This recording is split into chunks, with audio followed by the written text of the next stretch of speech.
भंडारा तालुक्यातील ग्रामीण भागातील नागरिकांना न्याय देऊन त्यांना राहत्या घराचे पट्टे नियमाकुल करून मोफत द्या अशी मागणी काँग्रेस कमिटी रोजगार आणि स्वयंरोजगार जिल्हाध्यक्ष पवन मस्के यांनी तहसील कार्यालय भंडारा येथील महसूल विभागाशी चर्चा करताना केली आहे।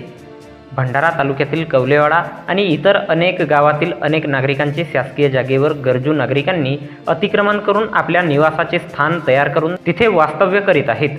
त्यांना त्या जागेवर शासनाने विशेष योजना राबवून त्यांच्या घरांच्या जागेचा पट्टा त्यांच्या नावाने स्वतंत्र करून कोणत्याही प्रकारचा दंड आणि मोबदला न घेता पट्टा वाटप करण्यात यावे।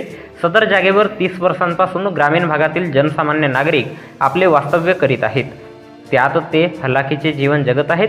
शासनाने याबाबत कोणत्याही गरिबावर अन्याय न करता त्यांना त्यांच्या नियमाचे घराचे पट्टे द्यावे अशी मागणी तहसील कार्यालय भंडारा येथील महसूल विभागाशी चर्चा करताना काँग्रेस कमिटी रोजगार आणि स्वयंरोजगार भंडारा जिल्हाध्यक्ष तथा काँग्रेस जिल्हा सचिव पवन मस्के यांनी दिनांक 21 मे 2024 रोज मंगळवारला दुपारी 4 वाजता केली आहे।